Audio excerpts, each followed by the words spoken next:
क्या संसार में केवल सुख का होना संभव नहीं है? प्रत्येक आत्मा का लक्ष्य केवल सुख की प्राप्ति ही तो है।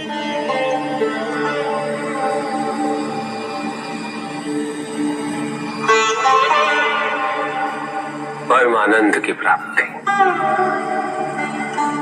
किंतु हम सुख नहीं,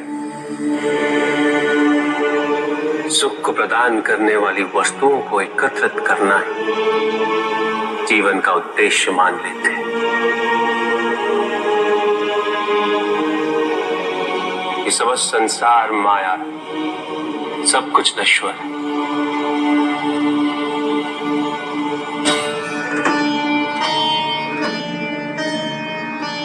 जिन वस्तुओं को हम सुख का स्रोत समझकर एकत्रित कर रहे हैं,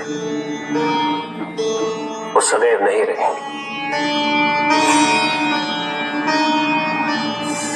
जो व्यक्ति सत्य को जानते हुए भी लोभ का परित्याग नहीं करते, वो सदैव इन्हें खोने के भय में जीते।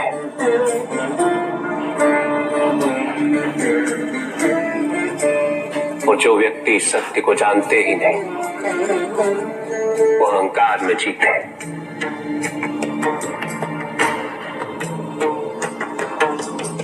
और जहां अहंकार और भय उपस्थित हो, वहां सुख कैसे रह सकता?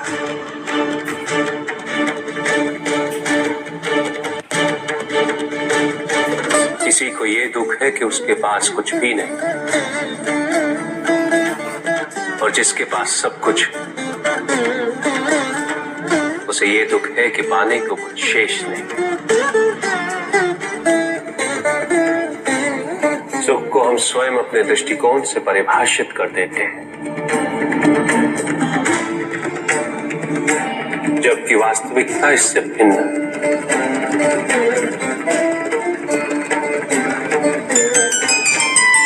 इसलिए आवश्यकता है अनासक्त रहने की। किंतु प्रभु, क्या आसक्ति स्वाभाविक नहीं है?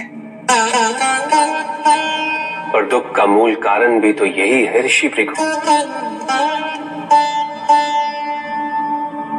आसक्ति हमारे मन की शांति को छीन लेती, उसे भंग कर देती।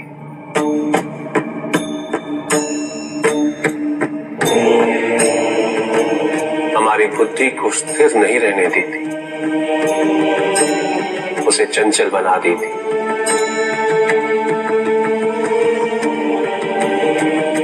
आसक्ति से प्रमाद की उत्पत्ति होती,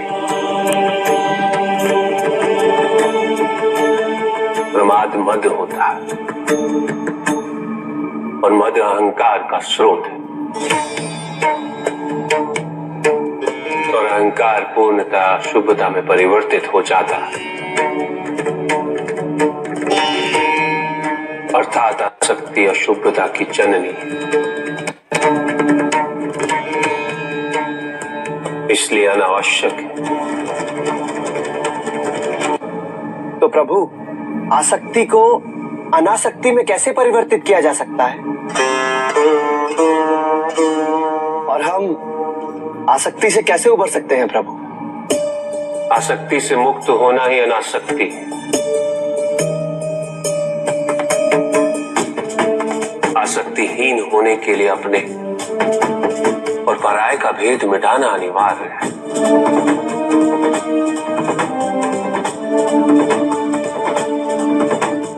और ये तभी संभव होगा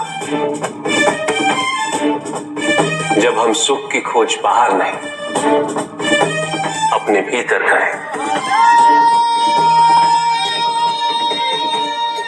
जब हम यथार्थ को पहचानें, उसे स्वीकार करें।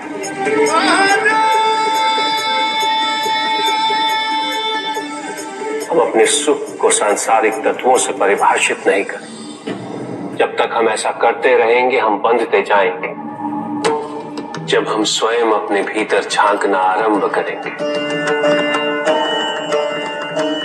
हमारी मुक्ति का मार्ग स्वतः प्रशस्त होता जाएगा। महादेव, आपने हमें दुख का कारण तो बता दिया, किंतु हम भय के बारे में भी जानना चाहते हैं।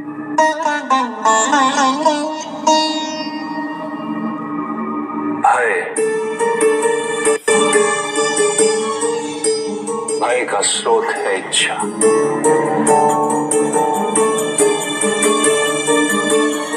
पाने की इच्छा होगी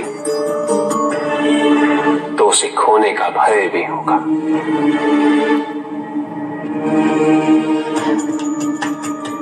यदि जीवित रहने की इच्छा है तो मृत्यु का भय भी अवश्य होगा।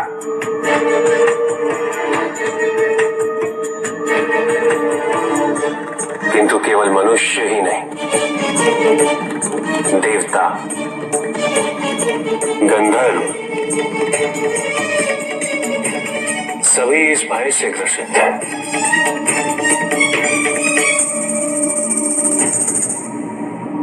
क्योंकि इच्छाओं से मुक्त कोई भी नहीं।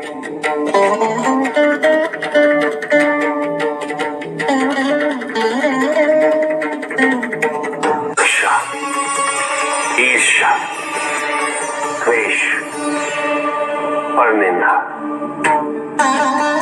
और षड्यंत्र जैसे पाप भय से ही उत्पन्न होते हैं। और प्रत्येक पाप का प्रायश्चित केवल दुख और कष्ट उठाने से ही संभव होता है।